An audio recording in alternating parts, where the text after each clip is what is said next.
मनसेच्या आजच्या आंदोलनामध्ये राज ठाकरेंनी घुसखोरांना देश सोडण्याचा सज्जड दम दिला। राज ठाकरेंच्या भूमिकेवर गेल्या आठवड्याभरापासून आंदोलन करणाऱ्या भिवंडीमधल्या आणि नागपाड्यामधल्या मुस्लिम आंदोलकांनी नाराजीचा सूर ओढलाय। भिवंडीमधल्या शाहीनबागमधील आंदोलकांनी राज ठाकरेंच्या भूमिकेला विरोध केलाय।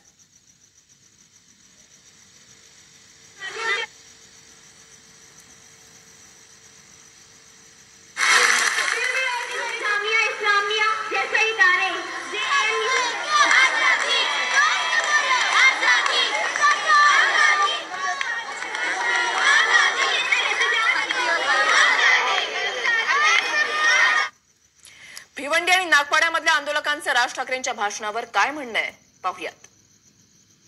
जे ते म्हणतात की बाहेरचे लोक येतात, तुम्ही त्यांची कारवाई करा। म्हणजे मूळ निवासी इथले आहेत, जर तुम्ही इथल्या लोकांना सांगाल की तुमचं नागरिकत्व इथे तुम्हाला सिद्ध करण्यासाठी तुम्हाला बाप दादाचे पुरावे द्यावा लागेल, ते आम्हाला नकोय।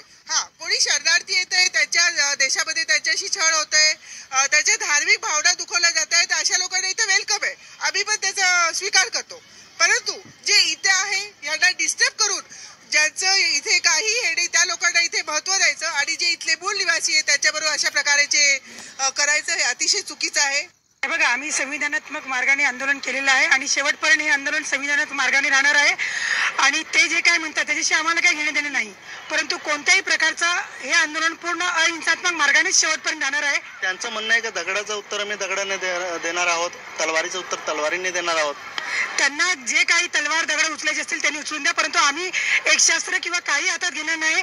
आज तुम्ही पाहतात की हे आंदोलन दिल्लीमध्ये शाहीनबागचं आज एवढा दिवस चाललेला आहे, परंतु कोणत्याही तऱ्हेचं कोणताही म्हणजे प्रकार हिंसेचा घडलेला नाही। त्यामुळे कोणत्याही तऱ्हेचा शाहीनबाग मधले आंदोलन लोक कोणत्याही प्रकारची हिंसात्मक मार्ग आम्ही अपनावणार नाहीत, भले काही झालं तरी। याच्यावर तर पहिल्यांदा राज ठाकरे सांगतात की जे घुसून आलेले आहेत त्यांना बाहेर काढा आणि दुसरीकडे ते बोलतात सीएला आमचा पाठिंबा आहे। या दोन्ही गोष्टी विरोधाभास आणि शिवसेनाचं सरकार बनल्यामुळे हिंदुत्वाचा मुद्दा घेऊन राज ठाकरे आता निघालेत। आतापर्यंत ते मुस्लिम लोकांना घेऊन निघाले होते आणि हे सगळं राजकारण आहे, राज ठाकरे करतात ते राजकारण आहे। एका प्रकारची ही सुपारी असं मला वाटतं जी राज ठाकरेंनी घेतलेली आहे आणि त्यांना हिंदू मुसलमानमध्ये भांडणं लावायची आहेत आणि भांडणं लावून त्यांची पोळी शेकायची ह्या पद्धतीचं त्यांचं हे वाक्य आहे।